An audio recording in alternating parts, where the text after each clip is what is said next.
So Yu Ying, you're up. Yep, I will share my screen. Hang on one second.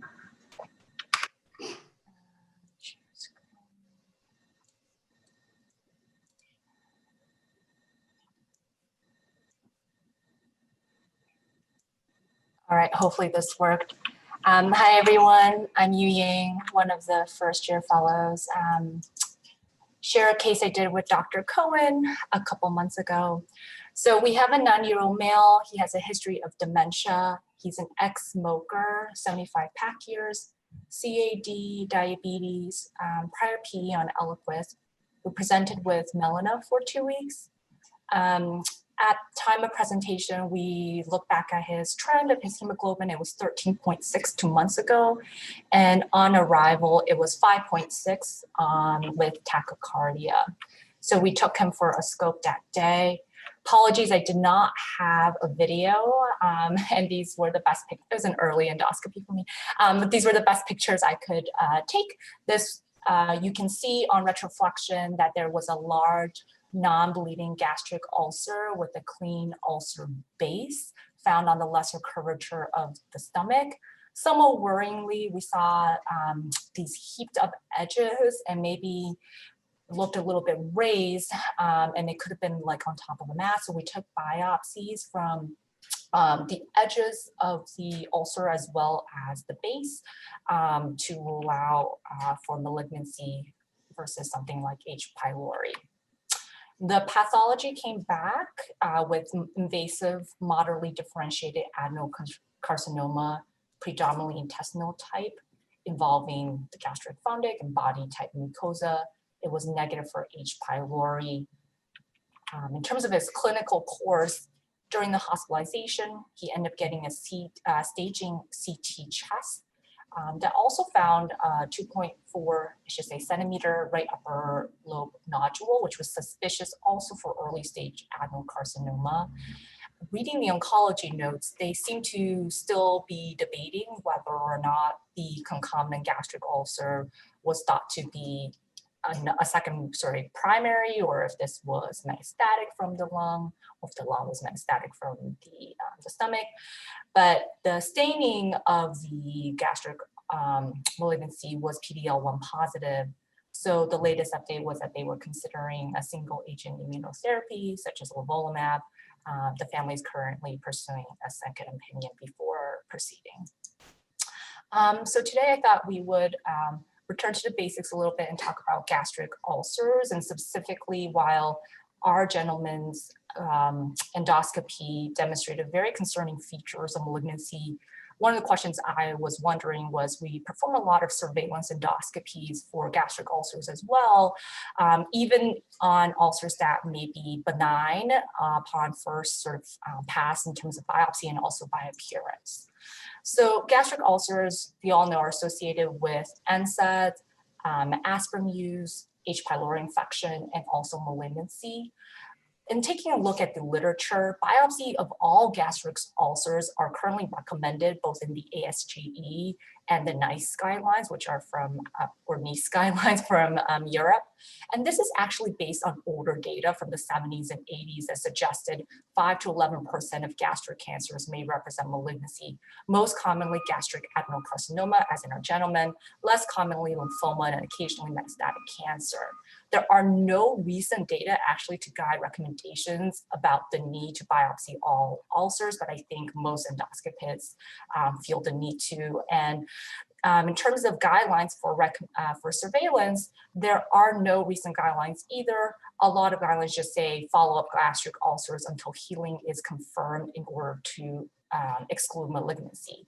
When the endoscopic appearance of a gastric ulcer is suggestive of malignancy because of specific features such as an associated mass lesion, as in our patient, elevated irregular ulcer borders, which we're also seeing in our patient, and abnormal adjacent folds, endoscopic biopsies are recommended to be performed from the base and the edges.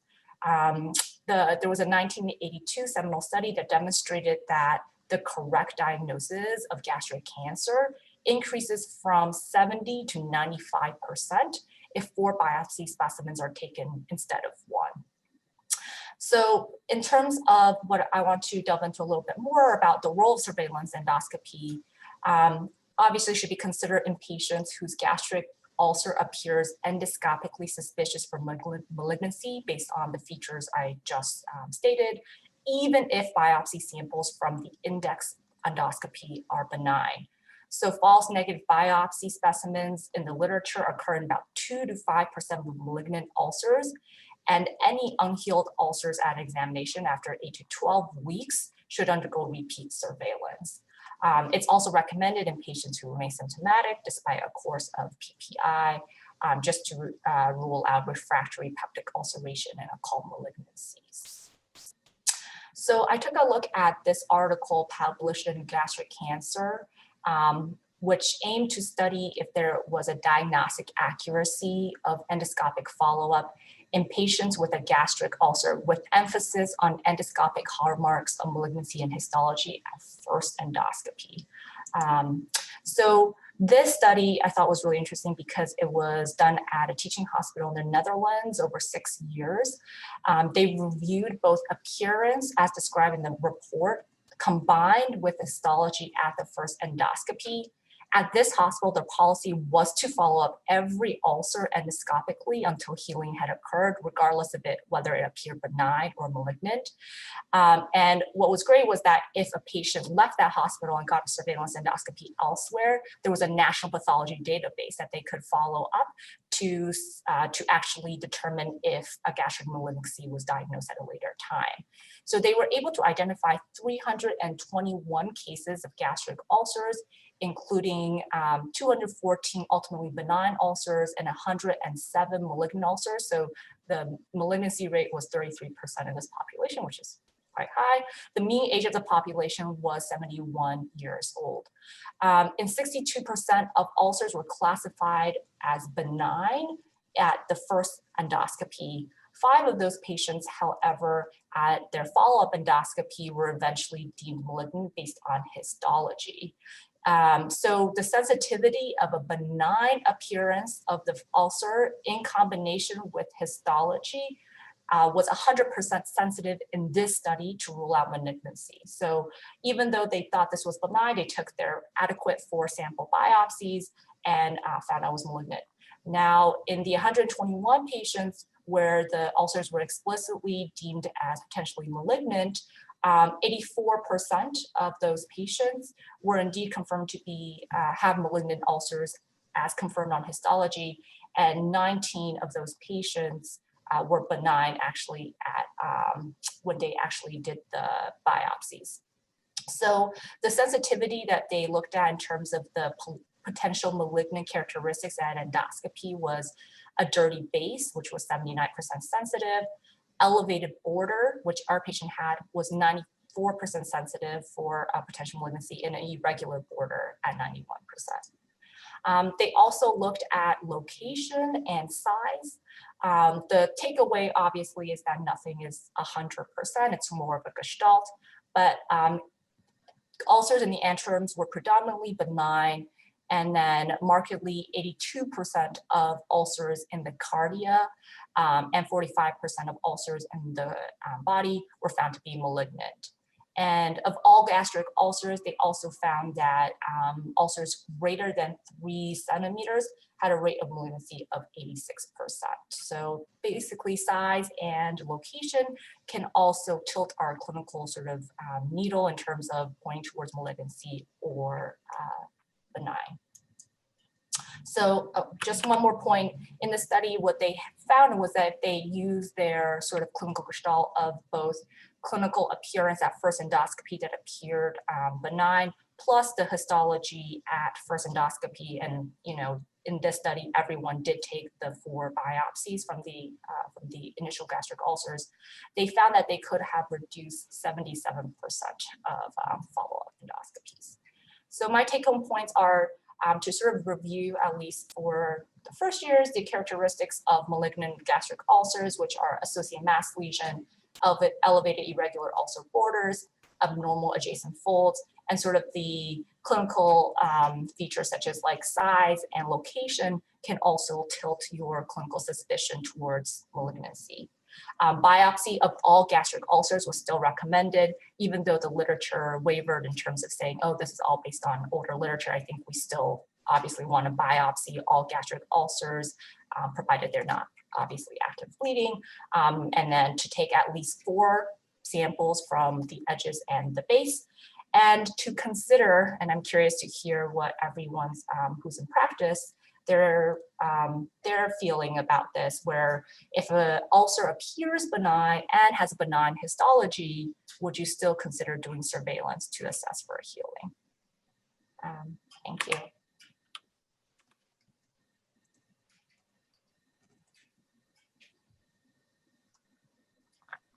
Chris, you're muted if you're speaking. Sorry about that. That's a very interesting topic. Thank you for presenting that. It is a common scenario that comes up, especially on the consult service, because we see so many ulcers. I'd be interested to know if any of the guidelines stratify benefit of repeat endoscopy based on one, identifying an etiology or a risk factor, or 2, if the patient has any risk factors for gastric cancer. So for example, patient comes in with an ulcer bleed, they're not on NSAIDs, and we don't know their H. pylori status, obviously, but the rest of the stomach looks normal, or they don't come from a part of the country or ethnic background where there's a high incidence of H. pylori. Would that patient benefit more from a follow-up endoscopy, being that, new ulcer, no obvious etiology, we should rule out cancer? Or in patients who have an presumed NSAID ulcer, do they need a follow-up? A bit of a convoluted question, I think. Yeah, no, I think, in taking a look at the studies, they do not stratify by risk factor. I think the clinical risk factors obviously play into one's decision to whether repeat or not. A lot of the studies I saw in the literature, there have been a lot of cost effectiveness studies as well, focused on both like in your population who are, for example, young, obvious NSAID use, is there a need to repeat sort of surveillance endoscopy in those circumstances? And at least some of the cost effectiveness studies I've seen say like no, and usually only when your suspicion of like a pre-test, like prevalence of gastric cancer is at least like 6% in that patient, would it be cost effective to continue surveillance? Yeah, the best part of this, what you're presenting, is that it allows you some clinical judgment. So, I mean, I think like if you see a proximal gastric ulcer, I think I did one of those with Stephanie Gold recently, then, I mean, and it was sort of a deep, dark, hard ulcer, and we made the decision that that person clearly needed to come back. On the other hand, the sort of garden variety gastric ulcer that's in the prepyloric region that clearly looks like it's acid peptic related, I don't think you need to go back and look at those at all. Dave, what are your thoughts on patients who present with complex ulcers, such as a bleeding ulcer or one that may have caused a gastric outlet obstruction? Would you routinely do a follow-up to assure healing? Again, I think it's, if I don't think you necessarily have to do that. I think that's kind of where all of the recent literature has gone. If it appears to be acid peptic, NSAID related, and the patient has no other concerning things, they haven't lost a ton of weight, they're not at somewhat increased risk for gastric cancer, and they do well over the next X period of time, I think you can, just leave them be. Any other comments? In terms of like biopsying at the time of the index procedure, I feel like sometimes when there's it's a complicated bleeding ulcer, we may not necessarily biopsy the ulcer at that point in time. I don't know what are people's thoughts on that, because I mean, like, they're already bleeding, we should be doing more biopsies. I was going to comment on that too. I think you should biopsy. I don't know why there's this fear when somebody's bleeding that biopsy is somehow going to hurt them, when the rest of the time we biopsy people with impunity, right? I mean, they're already bleeding anyway. I mean, you haven't seen anybody exsanguinate from a biopsy, have you? So, I mean, if you get a patient and they need a biopsy, in this case, they probably should have a biopsy, do the biopsy. my feeling. I don't know what other people think. Chris? I agree. I don't think you're going to increase the risk of bleeding. Obviously, don't biopsy a vessel. Correct. Which I have seen people do, and it's a bad idea. So. All right. All right. Well, great. Thank you so much. That very common, very common scenario and very practical discussion. So thank you very much. I believe Ji-yoon is up next.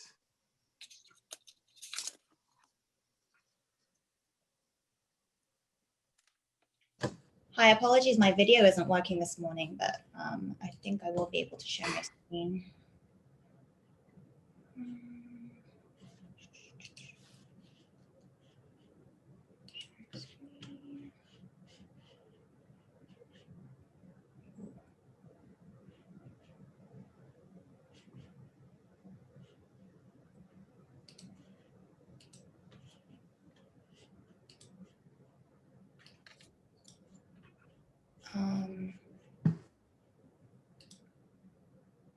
Is that working?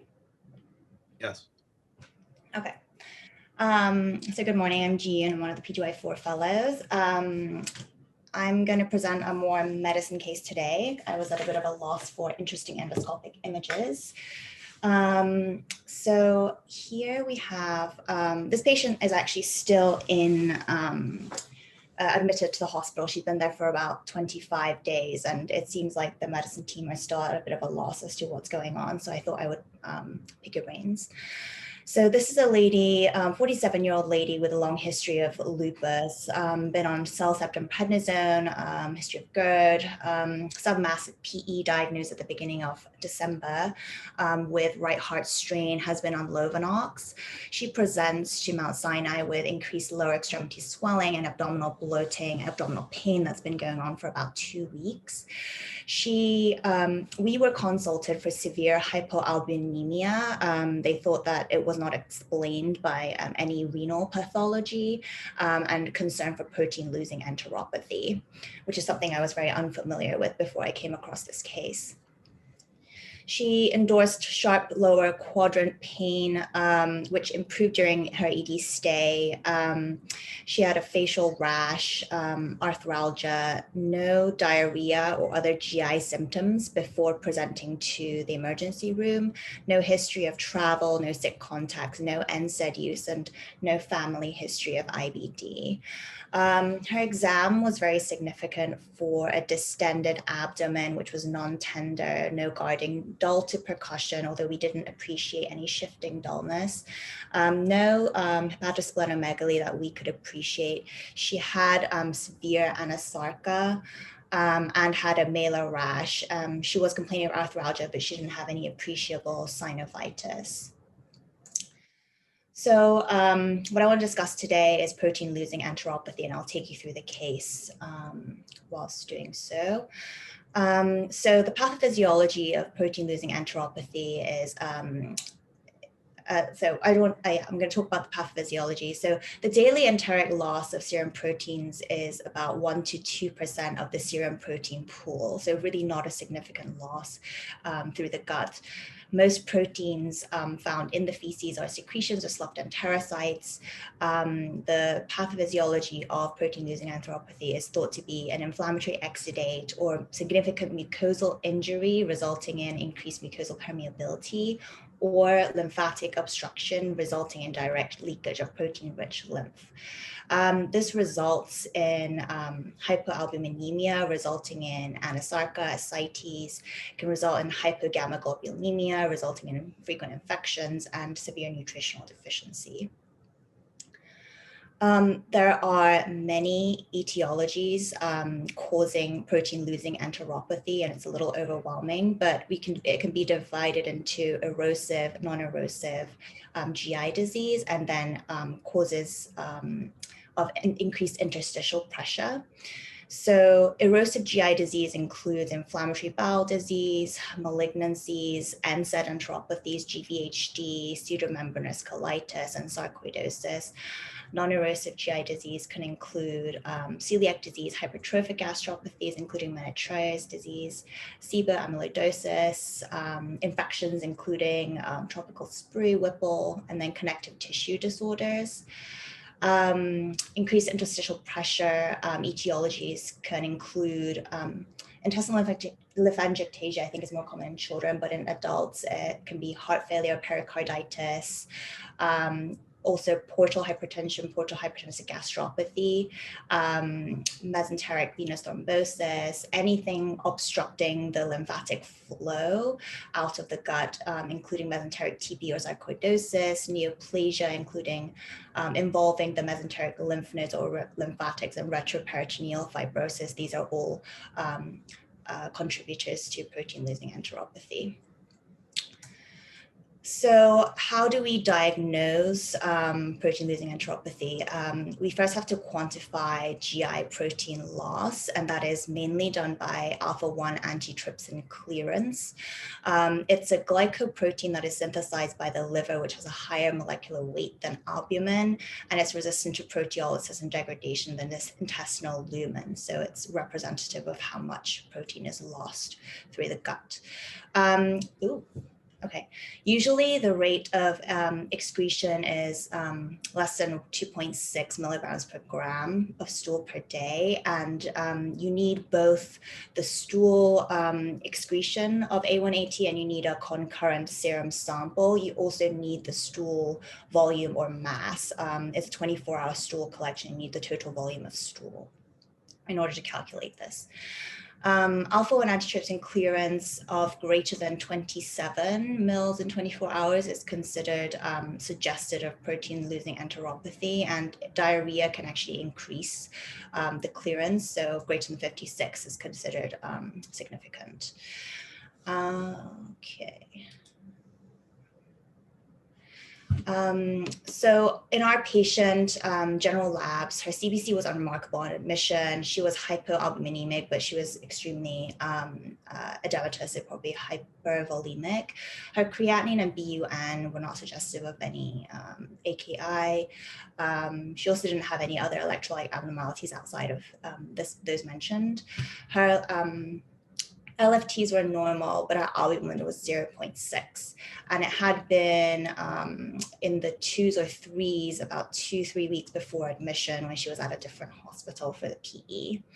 Her alpha-1 antitrypsin stool was elevated 2.3, which is about 10 times the upper limit of normal for this study. And then alpha-1 antitrypsin serum level was low at 87, but unfortunately, no stool volume was recorded. I actually called LabCorp and our lab client services to see whether there was anything they had recorded, but nothing in the nursing notes. So we cannot calculate the clearance, unfortunately. So the remainder of her studies are to evaluate for other causes, the etiologies of protein-losing enteropathy. So her protein actually, firstly, we wanted to rule out any nephrotic syndrome. Protein creatinine ratio is 0.42, which is non-nephrotic range. Because she had lupus, she also had a urine microscopy, no evidence of like active sediment. She had a BNP, which was 13. We recommended a diagnostic tab, but unfortunately there was no safe pocket. And then rheumatology was consulted, complements were low, but her double-stranded DNA was not elevated. Given her active rash and synovitis, thought could be consistent with SLE flare.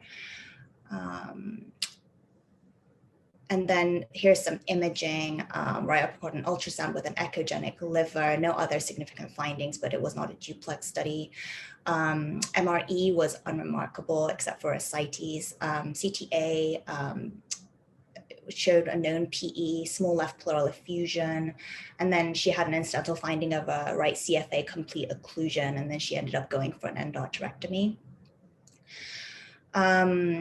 Her echo has not been repeated since the diagnosis of her PE. So this is an outside study. She had normal left ventricular function, but she has significant right ventricular dilation and hypercontractile apex and base. And this was all suggestive of a PE.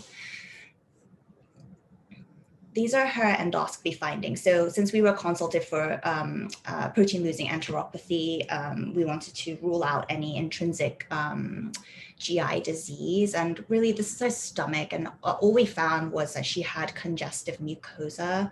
And we thought that maybe the findings looked a little bit like PHG with like the kind of chicken wire appearance of the mucosa, but there was no other real findings. This is a duodenum. And this is her cecum, just congested mucosa, no luminal lesions. We took extensive biopsies, and this is the report. So non-specific duodenitis, she had some chronic non-specific gastritis with parietal cell hyperplasia. She is on a PPI. And then she had colonic mucosa with a single non-necrotizing epithelioid cell granuloma. And the significance is unclear given that she really doesn't have any other symptoms of IBD. This was actually reviewed with Dr. Harpaz, and he didn't really have anything else to add in terms of other etiologies that could be considered. So a non-specific finding. So we're at this point where she's being treated empirically. The rheumatology recommended starting Medrol. Her CellCept level was a little bit low, so they added Prograf. They continued her CellCept, treating for a possible SLE flare. Nephrology is on board and helping out with kind of diuresis with albumin, and she's also on PPN for her severe nutritional deficiency. But the things that we haven't really established at this point is, does she really have significant GI protein loss? I've kind of played around with the numbers a little bit, and it does seem that we just don't know how much stool was sent. I think that's the issue. It certainly could be in the range of protein-losing enteropathy. We just don't know for sure at this point. So there's resending the alpha-1 antitrypsin tests, and hopefully this time they will have recorded the volume. The repeat protein creatinine ratio was 1.9, which is still not in the nephrotic range proteinuria to account for her severely low albumin, which is still 0.7. And then I just wanted to discuss possible next steps for this lady. I think the first step obviously is to wait for the alpha-1 antitrypsin and verify that she has significant GI protein loss. But if this is suggestive of protein-losing enteropathy, what should we do? I think, we have a BNP, but she probably has, I'm not sure how significant that is in right-sided failure, first of all. And secondly, we haven't had a repeat echo since her significant submassive PE, which could certainly cause right heart stain in terms of like her time course. It does seem that she had, the onset was after her PE. So I think we should probably repeat her echo, but is there a role for a liver vascular ultrasound? She has had multiple abdominal imaging with IV contrast and an MRE. I'm not sure how much that would show. And then does she merit a liver biopsy? I think we should also try and do another diagnostic paracentesis if we can. So that's everything. So I don't know if there are any thoughts. I love cases like this. They are just fascinating. They make us think. They're often multidisciplinary, but equally they're frustrating because there's often no easy answers. And, but it challenges us to remember all of our internal medicine, skills. And like I said, it's often a multidisciplinary or multi-organ issue. So definitely great presentation. And thank you for presenting this. I have two quick questions before we open it up. Is there any role in, similar to when you're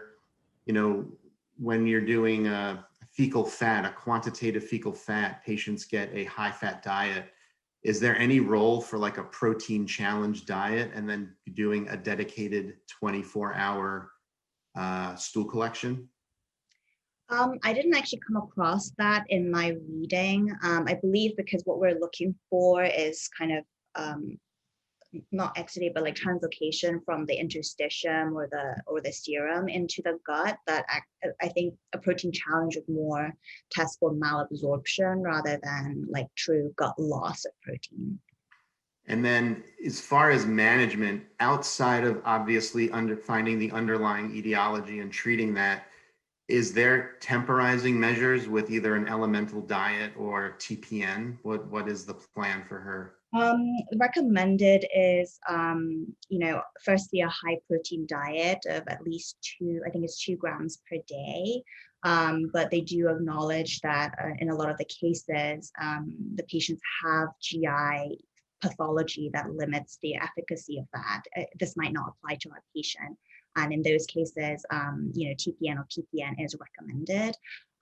There have been some anecdotal reports of octreotide being used to some success, but there isn't any large studies verifying its efficacy. So it's really treatment of underlying causes. And then lastly, was there any, you gave like a retroflex view of the stomach. There was no thought that there were hypertrophic gastric folds or enlarged gastric folds suggestive of Menetrier disease? Yeah, so when we went in, that we didn't really, we insufflated the stomach significantly, and there was no, we didn't really notice any hypertrophic gastric folds at that point. And the pathology also from the stomach, I believe, was not suggestive. But usually the classic diagnostic move for diagnosing Menetrier disease when it's suspected is to do something called a strip biopsy, which is essentially an EMR of a gastric fold, because the diagnosis is really made off of submucosal findings and deep epithelial or deep mucosal findings, which are typically not seen on mucosal biopsies. So usually you inject a little bit of saline and you take a snare and you snare off one of the big piece of the gastric fold as you would a colon polyp or something. Yeah, I'll take another look at the images. It doesn't look like it. It's not suspicious, but probably one of the more relevant things from my standpoint. Anyone have any thoughts or other comments? Yeah, actually, I was on service when this case was being discussed right after the endoscopy. And we had similar thoughts like, this does not look like Menetrier just on the endoscopy, but it does have this appearance of portal hypertensive gastropathy, which is one of the reasons why we were pushing for getting a paracentesis right from the get-go. Of course, amyloidosis was another one of the concerns, could not be seen on the path. Cell-sept was one of the concerns that could cause inflammation, but again, there was no apoptotic bodies or anything else which could suggest cell-sept mediated colitis or cell-sept mediated enteritis. I think the two thoughts which I'm still unfinished as far as exploring are, one is doing the paracentesis, and one is the echo, and then probably doing a right heart cath and seeing, because I have seen patients who have pretty bad right heart strain who can have issues with the lymphatic drainage and then lead to protein losing enteropathy. And by that token, also looking at the lymphatic drainage with the lymphangiogram or CT lymphangiography, something along those lines. So those were our main thoughts.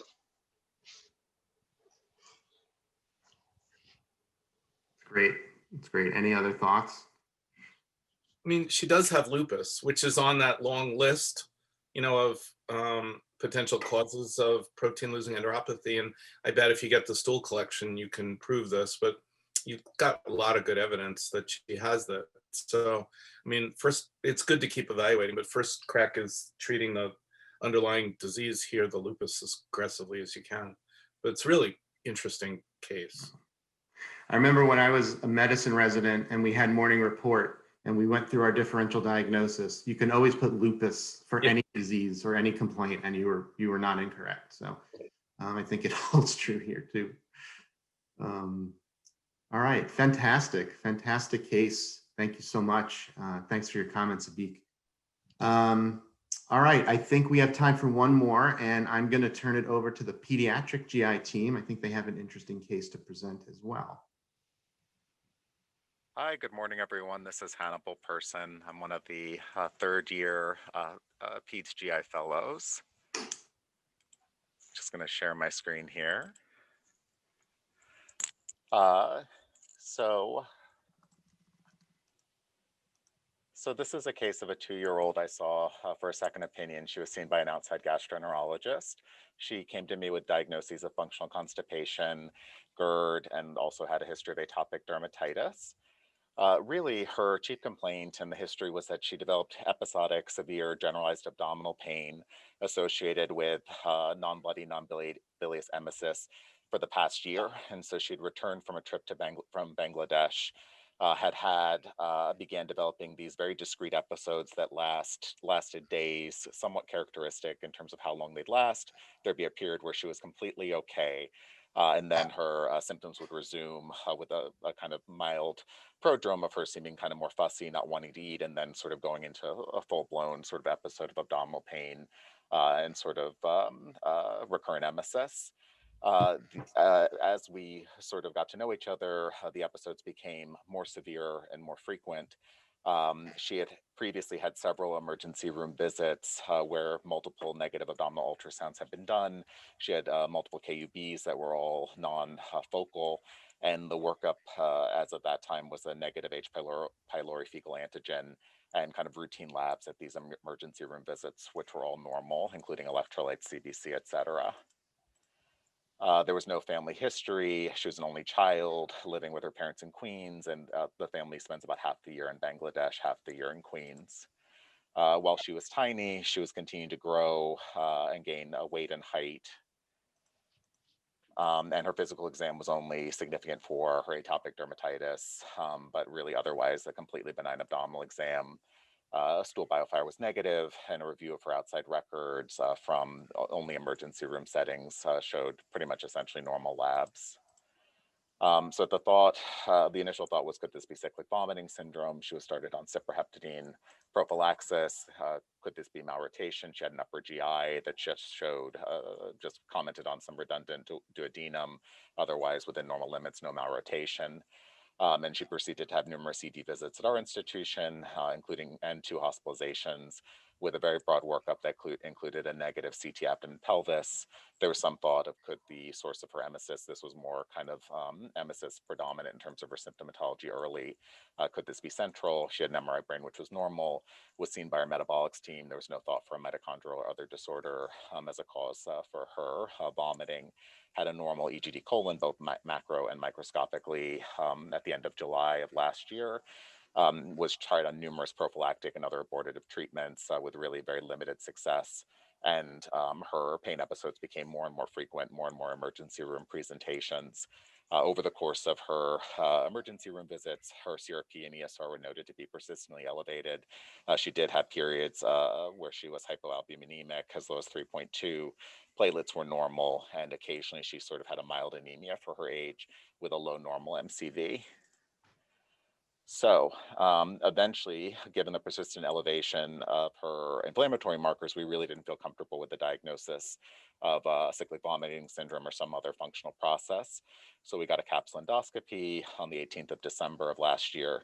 And as you can see here on the first image, duodenum, you begin to see these worms. Also, there were areas of erosion and even bleeding throughout. And these worms were most concentrated in the jejunum. And so you can see here, some are adherent to the lining of the mucosa, it appears. And so we got our answer. And so we thought that this was Helminth disease, and these really look like hookworms. And so she's been treated with mebendazole. 2 weeks post-treatment, she's doing very well. I'm seeing her in clinic in a week or two. But this was sort of a very interesting presentation, particularly this pain pattern for hookworm disease. So hookworm disease in humans can be caused by these organisms. They kind of appear like this, but they of note have a very heterogeneous appearance on endoscopy, which sometimes makes identifying them a little challenging. And of course, we know they also have cutaneous manifestations solely sometimes, and they use the skin to enter the human body. This is their life cycle. And one thing that's really important to note is that for A. duodenal, they can actually be on contaminated food that's not well washed, particularly like fruits. So it doesn't just you don't just have to have a history of someone who was in an endemic area walking around barefoot. It could be through an oral route, but they penetrate the skin. They start in the lungs. They're coughed up into the pharynx, swallowed. And then in the gut, the females lay their eggs, which are excreted in the stool. The ova live in soil, and this is why they're actually more, they're really prevalent in more tropical regions, because there's very specific needs of the ova in terms of the soil, including I think like 40 or 50 inches of rain a year. But the ova matures there, develops into the falciform larva, which can then reinfect. And so my thought was, especially because Bangladesh does have several areas where infection is very common, that she either ate some food that was contaminated or was walking around barefoot. Of note, none of the other family members at all have any symptoms, though they have not been tested. And so symptoms of this include epigastric abdominal pain, nausea, vomiting, diarrhea, early satiety, fatigue, flatulence, and GI bleeding. And there's case literature about people actually presenting with acute GI bleeding, significant GI bleeding attributed to hookworm. There can be pulmonary and cutaneous symptoms as well. Complications include anemia and malnutrition. Some studies suggest that an adult hookworm can consume from 0.3 to 0.5 milliliters of blood daily. And these complications, not only is this very widespread, 600 million people affected in the world, including the United States, particularly in areas of the South that have sort of the right environment for them. But this becomes more and more significant in areas where people already are at risk for malnutrition, for pregnant women, for children, because it really can cause complications with growth, with a healthy pregnancy, et cetera. And so diagnosis really relies on finding the ova, and there are various ways of analyzing the stool, but it's important to note that doing a stool O&P is not 100%. You can miss the eggs, especially for hookworm. The eggs are very fragile and can sort of disappear on you. And there are PCR tests being kind of developed, but they're not widely commercially available, at least yet. Treatments include these anti-helminth therapies, and really the emphasis in areas where it's endemic is prevention measures. There's an interesting kind of growing body of literature about using endoscopy in order to screen people. So you'll, in reading about this, there was a ton of case literature about just incidentally finding hookworm on colonoscopy, upper endoscopy, but also seeing them on capsule. But there's a lot of work done now, being done now using AI to try to actually use this as a screening measure, just because stool testing is not always the easiest or the most reliable. So actually using computer programming to detect these, though that's somewhat limited by their heterogeneous appearance and sometimes the images you get on capsule, but a very interesting way to maybe go to some of these areas and screen people very quickly. One thing I thought was kind of cool is whenever I've seen these worms of some sort a few times in endoscopy, and the question is always like, should I try to catch them with my biopsy forceps? And the answer is yes. So I found some literature to suggest that it's not just endoscopy to diagnose this, but it's actually therapeutic, because when you use your anti-helminth therapy, it's not always 100% effective, and these things can be so adherent to the mucosa that they persist, can still shed ova, and so by actually physically removing them when you see them, it actually has a therapeutic benefit potentially. And so that's my case, but I thought it was very interesting and very atypical presentation in terms of symptomatology for this type of infection. I don't have many comments to make. I think the pictures say them all. I don't know if anyone has any thoughts.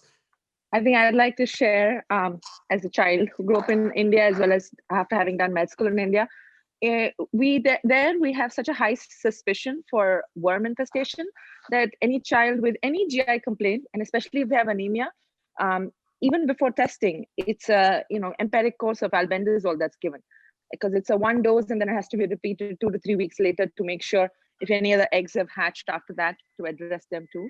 So this is pretty much just handed out to children. And if one child is treated, usually their siblings get treated as well, because sometimes the argument is maybe the child is not able to complain if they have any mild symptoms.